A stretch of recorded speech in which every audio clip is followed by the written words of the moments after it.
Folks, welcome to Movie News Monday, where every single Monday, live on twitch.tv/JupyGorg, we go over the news in the entertainment world. We're talking film news, television news, MCU, DCU, all the U's, you get it. So make sure you stop on by live every Monday, but if you can't make it live, don't worry about it. Just subscribe to the YouTube channel and we'll keep throwing some good news your way. That being said, is this good news? Is it bad news? I'm not fully sure.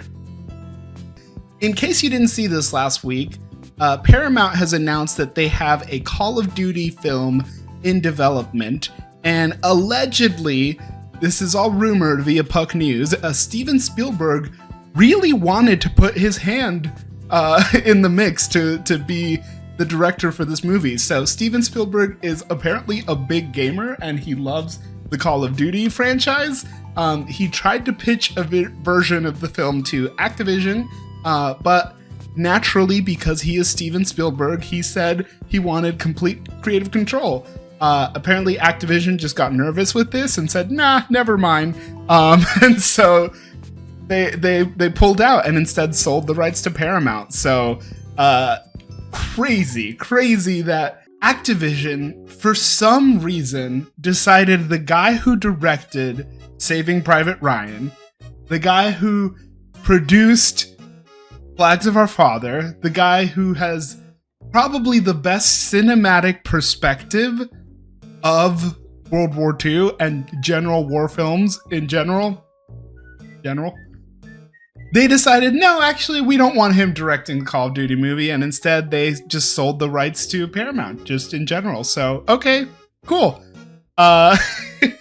This will be very interesting to see who actually comes out to be the writer-director of Call of Duty and the Call of Duty film. I still stand by that it could be interesting to see some of the more modern Call of Duties adapted, the Cold War era stories like the first Call of Duty Black Ops, or even the Modern Warfare stuff, although I know Modern Warfare got a little bit less modern. They got a little bit Modern Warfare got a little bit futuristic, and it wasn't quite as maybe good as it could have been, but in either case, we will see. I'll look forward to Steven Spielberg's next project that is not a big IP related project. I thought this was pretty important to bring up, and I didn't want to have this kind of disappear in the mix with everything else, but 1,200 industry names have pledged not to work with the Israeli film institutions complicit in war crimes. The list includes people like Yorgos Lanthimos, Olivia Colman, Ayo Edebiri, Josh O'Connor, and many, many more. And essentially, folks, this is just in response to all of the atrocities that have been happening recently. It has been well over a year at this point that the people of Gaza, the people of Palestine, have been horrendously brutalized.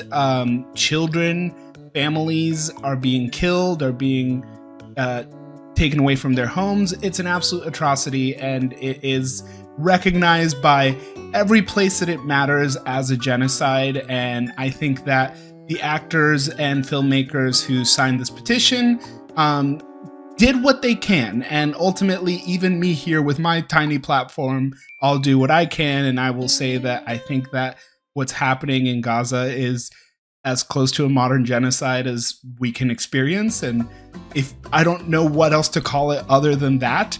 And I think that it's incredibly fair and responsible for artists to say that they don't want to associate themselves with anything that could be contributing to that continuing. So, their statement read as follows: filmmakers, actors, film industry workers, and institutions, we recognize the power of cinema to shape perceptions. I'm going to be jumping around here a little bit.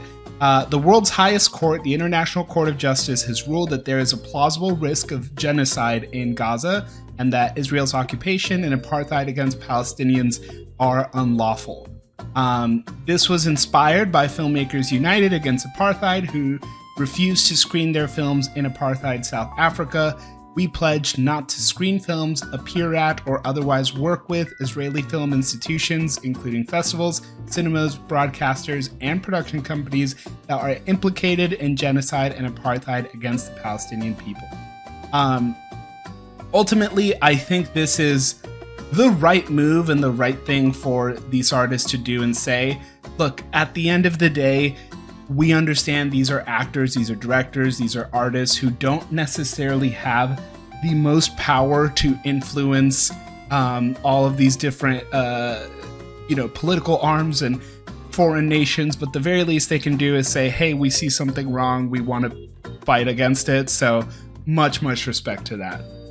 Warner Brothers is officially joining the battle against Midjourney. So as maybe y'all will remember from a few weeks ago, Universal and Walt Disney Studios actually came in together to file a lawsuit against Midjourney, which is one of the largest AI companies that sort of got the ball rolling as far as generative image creation and generative video creation. And Warner Brothers, just like Universal and Walt Disney Pictures, alleged that their copyright was being infringed upon by Midjourney. And of course, along with the filing, we got some examples of, hey, if you just tell Midjourney to create Superman classic cartoon character DC Comics, it creates a pretty solid rendition of Superman there. And so it's got here in reference the Midjourney output and some similar copyrighted materials.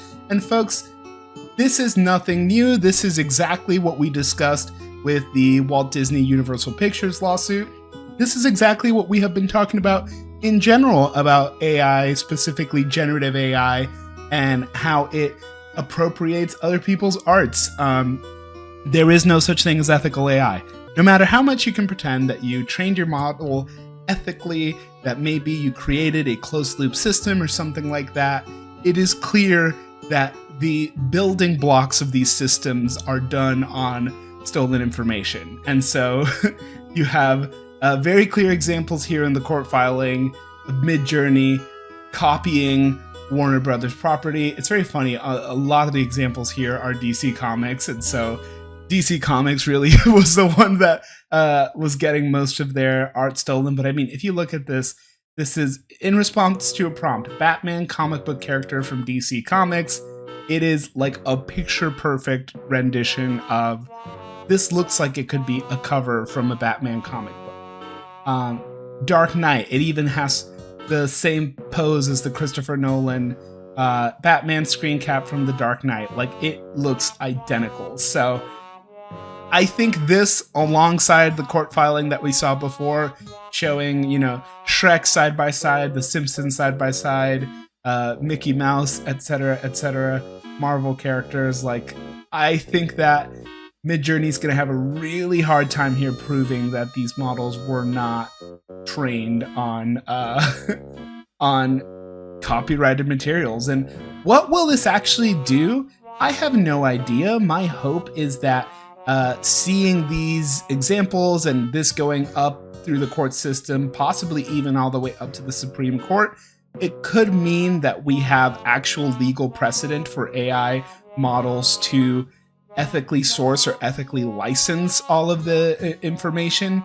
And, if there are folks out there, if there are people out there who are comfortable with their art being used to build generative models on, by all means, they should be able to contribute as long as they're being rightfully licensed for it. And that would be my biggest point of contention, is that if you consent and if you're getting your royalties, by all means, submit yourself to be included in AI models. Sorry, there was something off about this one that I had to double back to. So we will see. I think my fear is at this stage the damage is done and the cat has been let out of the bag. So I don't really know where we go from here, but what do you hope to see from these lawsuits? Do you think that there's anything, ethical about generative AI images? Do you think that there is a way to use generative image AI ethically? And is Midjourney just going to be the fall guy here? Are these companies going to go up against Google, Google's Gemini or OpenAI?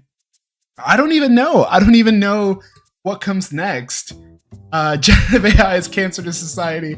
Well, you're not wrong. OpenAI, speaking of AI, OpenAI confirms they're helping make an AI-generated movie called Critters with a Z. The goal is to finish production in 9 months, which is a fairly quick turnaround for an animated movie. On a budget of $30 million, they plan to premiere the film at the Cannes International Film Festival. The writers of Paddington 3 wrote the script. They are casting voice actors, so in theory, they will be using real people as voice actors. And original art is being used to feed into ChatGPT 5 and other image models to create an animated movie. Critters reflects the kind of creativity and exploration we love to encourage. Again, we come to this point here where we ask the question, is there a way to use AI ethically? Is there a way that we can say, yes, OpenAI is creating this original film? Can we guarantee that any of the images that are spit out by their model won't be using or won't be referencing copyrighted material? Someone's deviant art of background trees, or someone's copyrighted National Geographic photographs of foliage, right? Like, even this fur, is it going to be stealing an art student's fur that they did as a final project in their in their thesis? Like, whatever it may be, like, there's just no way of knowing that. Even if you're feeding original material into this model, it has been trained on information that you can't guarantee was sourced ethically. And yes, I agree with Chad. At the cost of people losing access to water, hazardous living conditions, certainly there's no way to do it ethically, given all of that. And I agree. I mean, like, shoot, how many people have seen their power bills skyrocket recently because of all the servers with AI usage? I can't stand the fact that we can't consent to it anymore with things like Google. Like, Google just gives you the AI overview even if you didn't ask for it. Like, I understand it's helpful.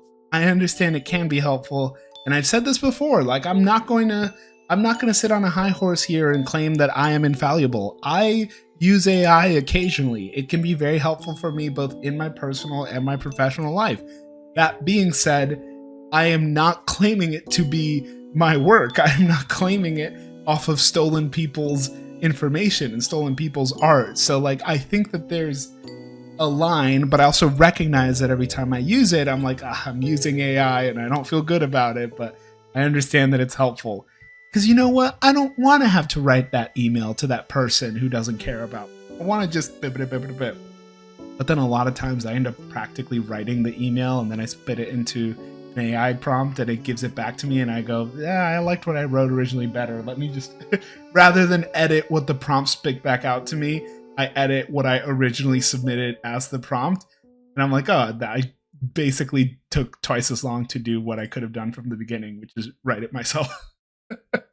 Celebrating some real art now, and also celebrating the 30-person cast that it's going to take to put it together.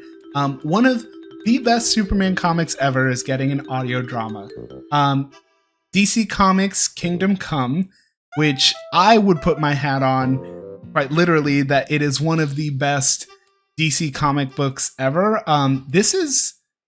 It might be the first comic book that I ever read, was Kingdom Come, is getting an audio drama. So DC has been experimenting in the world of audio storytelling. DC Comics actually has a couple of podcasts. They have like a Batman podcast, and it's sort of basically like audiobook storytelling. And they did recently do another one. It was The Sandman. They did an audio drama of The Sandman, and now they're going to be doing an audio drama of Kingdom Come. So if you've never read the Kingdom Come comic books, I would highly recommend it. My hope is that if we continue down the path of Elseworld storytelling with the DC universe that James Gunn is putting together, that maybe we could see a Kingdom Come story come together. Kingdom Come, that comic, was based on a future where a lot of like the major staple Justice League's heroes had retired, and some crazy stuff goes down that causes them to pull out of retirement. It would be a really fun way to maybe bring back some actors, maybe from the original DCEU. You could restore the Snyderverse a little bit if you wanted to through an Elseworlds Kingdom Come story.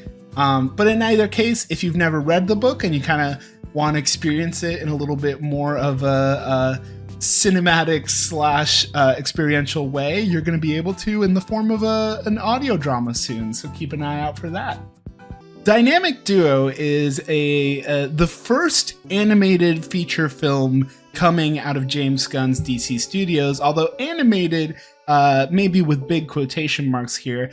Dynamic Duo is going to be directed by Arthur Mintz, who founded the studio Swaybox, which is an animation studio that does extremely unique live action, stop motion, CGI puppet work. Their most notable work was recently doing a NFL commercial, which we pulled up on stream before. Let's see. Yeah, they've done some really, really unique work before. So this is the same animation studio that's going to be doing the Dynamic Duo movie, which is going to be focusing on Dick Grayson and Jason Todd as Robins, as both of them being the Robin at the same time. You'll see here very unique, like stop motion puppet work, compositing, definitely every single trick in the book being used to make this stuff come to light. So this is just a commercial, right? A spot for the Super Bowl or the big game. Oh, please don't come at me. But in either case, it'll be very funny to see an entire feature film developed in this style with a little bit more of a budget behind it. I'll be very curious to see. The big news of the week regarding Dynamic Duo is that they are bringing in some new writers to work on it. Scott Neustadter and Michael H. Weber are going to be doing some rewrites on the film. There have been some questions about continuity in the world of DC Studios. We know that we have Matt Reeves' Batman. We know that we have Superman and now Man of Tomorrow, and that continuity as the main DC universe. Whether or not this Dynamic Duo film will be part of the DCU, we're not sure. As far as we know, it will be on a separate timeline from Robert Pattinson's film and outside of the DC Universe canon. But Matt Reeves is producing on this, so he is involved. And we are doing rewrites, so who's to say? Maybe they're doing some adjustments to make sure that it does fit appropriately into the world of the DC Universe. I don't know, but in either case, I'm very excited to see it. Are y'all excited for a Robins buddy cop movie? I put the buddy cop in there. A duo Robins movie. This animation style, do you think it's cool? Are you excited to see it? I personally am very hyped and very curious to see just a new type of animation. I feel like it's been just since Spider-Verse since we've had like something really, really new in terms of animation and cinema. So I'm very excited. Alien Romulus director Fede Alvarez is not returning to the sequel, which is shocking to me because he did such an incredible job with Alien Romulus, and I was so eager to see where they were taking it next.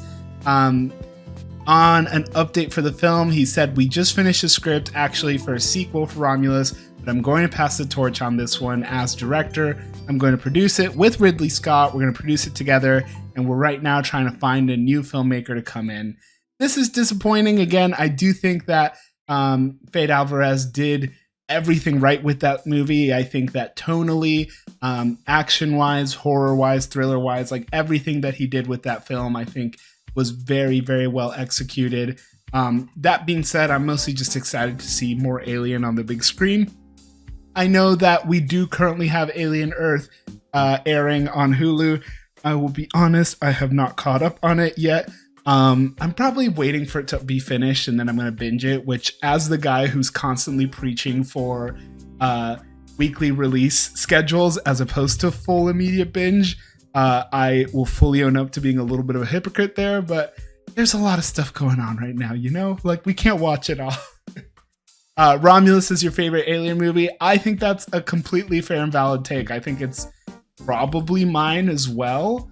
Yeah, I think it might be up there. Maybe next to like the original Alien movie, because the original Alien movie is just absolutely incredible. Moving on here. Ryan Reynolds seems to finally admit to leaking the Deadpool footage.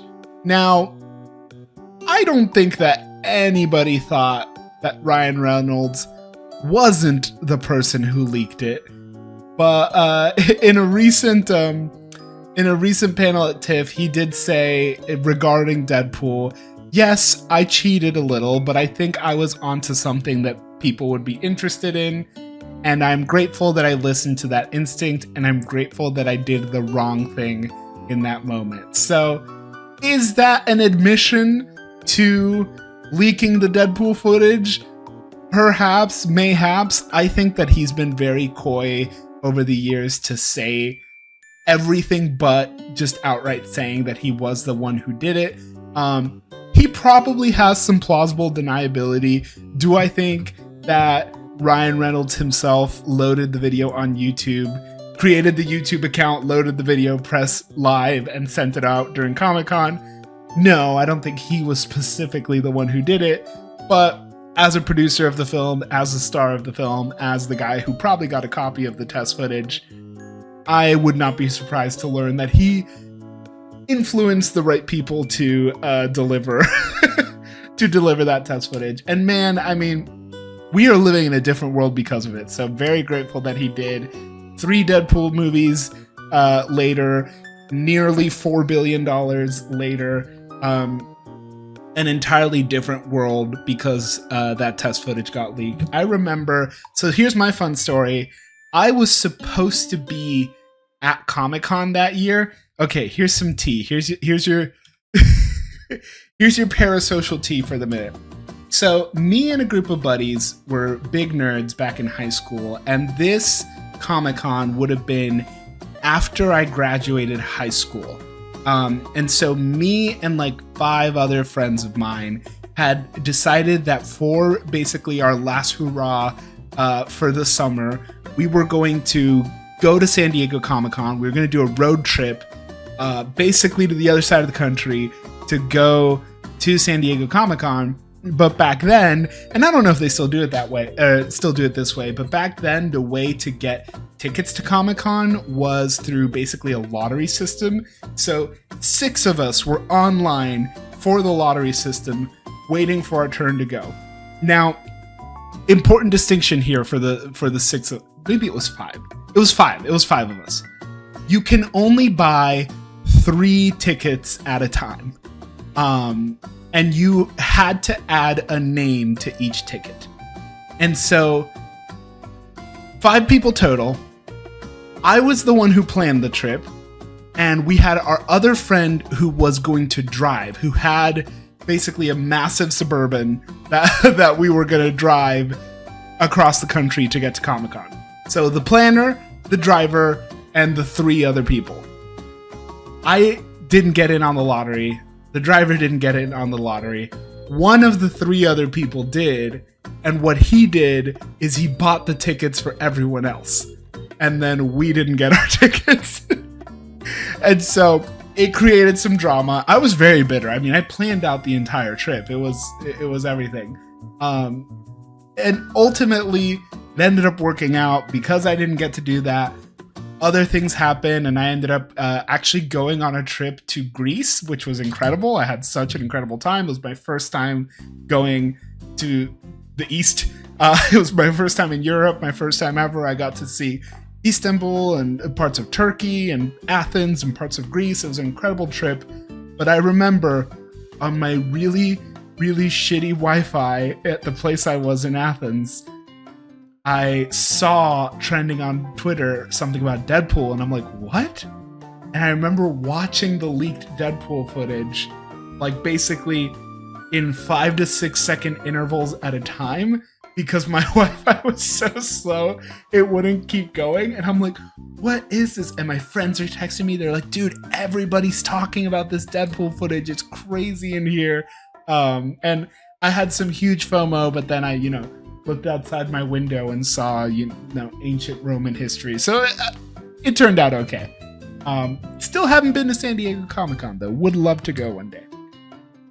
But my question for you, chat, who do you think leaked the Deadpool footage? Who do you think leaked the Deadpool footage? That's a tongue twister. Who do you think leaked the Deadpool footage? Was it Ryan Reynolds? Was it Ryan Reynolds' assistant? Was it Ryan Reynolds' manager? It was definitely someone. Oh, Blake Lively. Yep, nope, that's it. Actually, mystery solved. Mystery solved. Cancel her for that.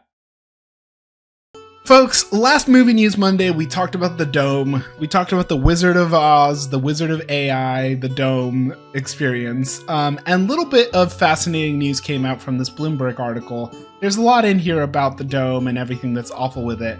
But interesting to note that the CEO of the Dome, the Sphere, spoke to Warner Brothers about additional titles, including the Harry Potter franchise.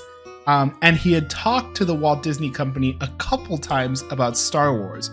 Warner Brothers was apparently more than willing to give up Wizard of Oz, I guess caring very little about what happens to that IP.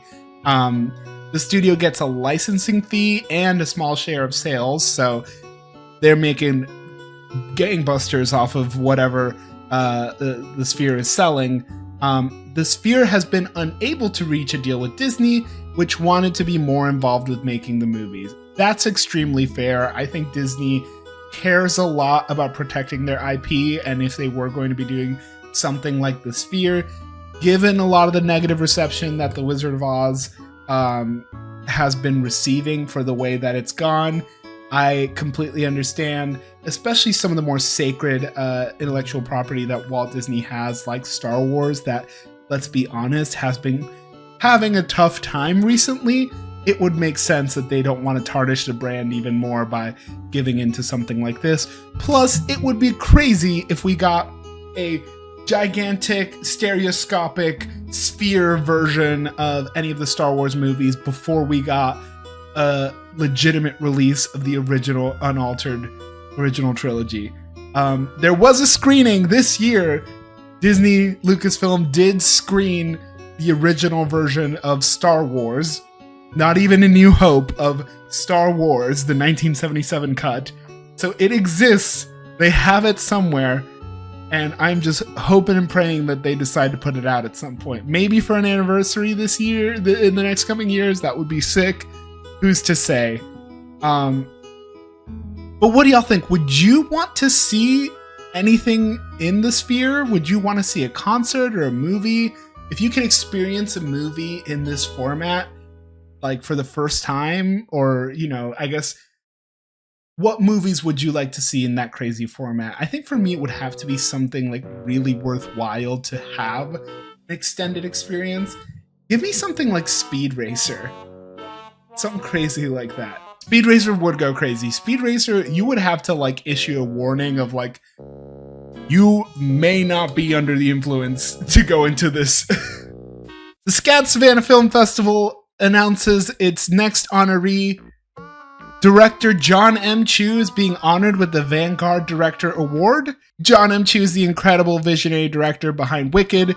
He, of course, has the part 2 of that film, Wicked for Good, coming out this December. Last year at the SCAD Savannah Film Festival, they did bring the costume designer from Wicked, who ended up receiving an Oscar that year. They also brought the editor and the cinematographer, who also had incredible campaigns on the Oscars and awards trail. John M. Chu, Wicked Part 2, if you know what happens in Act 2 of Wicked, it's gonna be a little bit more movie, I think, than the first one. So John M. Chu is basically throwing his hat in the ring for the awards season once again. It'll be exciting to see him honored with an award, and I'm sure he'll be coming with some goodies, maybe some clips and some scenes from Wicked for Good. John M. Chu is, of course, working on, as we discussed recently, attached now to direct a Hot Wheels live action movie. I will be very curious to hear about that. I would love the opportunity to hear him talk about that. But he's done some more incredible works like Crazy Rich Asians, like In the Heights, started up in the world of musical entertainment with the Step Up franchise, and from there has gone on to do incredible musicals and incredible movies in general. So definitely a director well worth receiving some awards and recognition. And it'll be great to see him get the opportunity to speak to the students of SCAD, emerging filmmakers. And personally, I'll be excited to see him there because I will be at the festival. So if you want to see some more about the SCAD Savannah Film Festival, make sure that you are subscribed and following along on TikTok and Instagram, because I am more than likely going to be posting some content while I'm there. But are you looking forward to Wicked for Good? Do you know what happens in Act 2 of Wicked, or are you going into it blind? No spoilers in chat, just in case, but I have seen the musical a handful of times, so I'm excited to see part 2. Alright guys, now for a headline that sounds like word vomit, but I just think is hilarious. I had to include it just because I want to hear myself read this sentence. Dwayne Johnson will star as Chicken Man in Lizard Music, directed by Benny Safdie. The film follows a young boy who finds a secret late-night broadcast of lizards playing otherworldly music that opens a hidden door to the whimsical Chicken Man.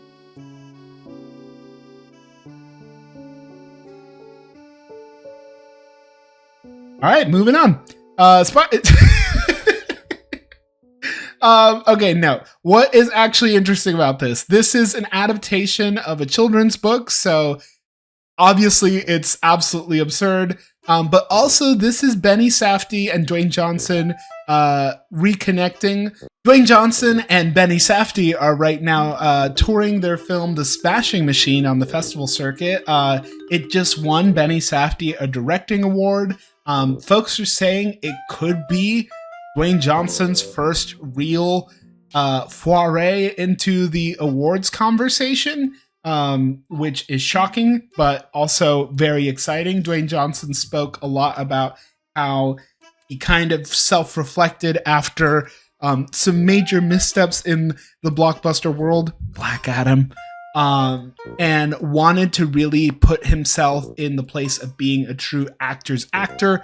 And so that's why he was throwing himself into that project with Benny Safdie. And of course, Benny Safdie, part of the Safdie brothers who did films like Good Times and Uncut Gems, who have now departed as the Safdie brothers, and instead Benny Safdie is directing while his brother is starring in Christopher Nolan movies like Oppenheimer.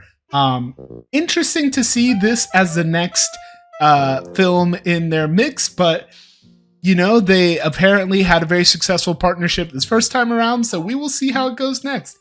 Do you know any lizard music? Do you guys know what the Chicken Man is? Am I still speaking English, or is gibberish coming out of my mouth? Alright folks, let's get into some of our Marvel news for the day. Very, very small bit of Marvel news. Tom Holland states that his big focus for Spider-Man Brand New Day is what the fans want. Tom says, I've been actively sifting through the internet and trying to best understand what it is the fans want from a Spider-Man movie, and that's been my driving force in these pitch meetings.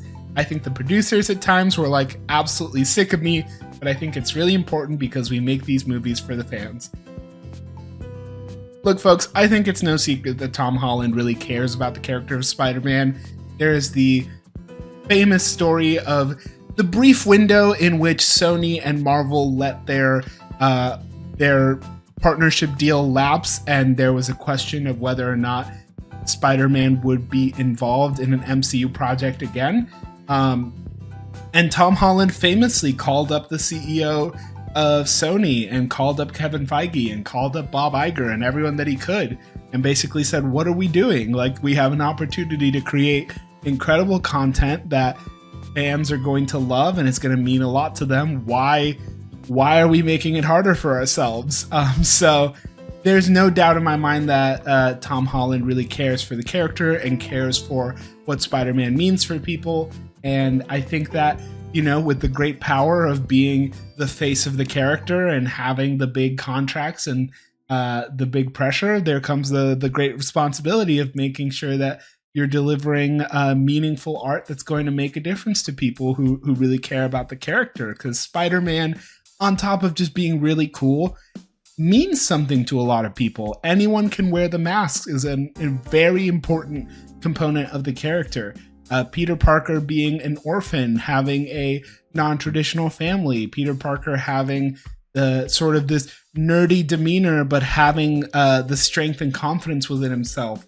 Every single villain that Spider-Man faces is an allegory for a different sort of trouble in either society or personal development or anything like that. Spider-Man is an incredibly powerful character for a lot of people. And so I love hearing and seeing that one of the main voices behind bringing him to the big screen really cares about what that means to folks. So all respect to Tom Holland. I will be enjoying my Biro as I wait for this film, and I appreciate you caring for Spider-Man because I really care for Spider-Man too. Wow, that is double tasty. Last thing for Movie News Monday today. This is not any news in particular, but folks, I'm just going to say Chris Evans is at the Toronto International Film Festival today promoting a different movie. But I'm just saying, he looks kind of bulked up right now.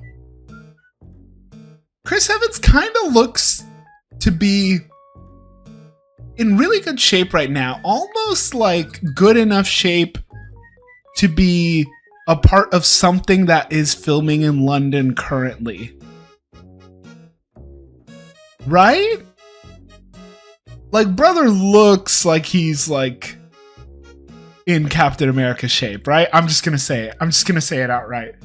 Look, I don't know what's going on. He hasn't been officially announced, but tell me this man is not in Captain America shape right now. This is not the materialist Chris Evans. This is Steve Rogers Chris Evans. Folks, that's going to wrap it up for Movie News Monday. If you want to be kept up to date with everything that's going on in the world of entertainment, please feel free to join us every single Monday live on twitch.tv/JupyGorg. If you can't join us live, don't worry about it. Stick around here on YouTube, hit that subscribe button, and you'll see all the Movie News Mondays and the deep dives and fun times that we do on stream.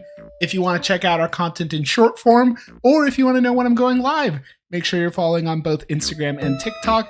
And aside from that, I hope you have a wonderful rest of your week, and I will see you at the movies.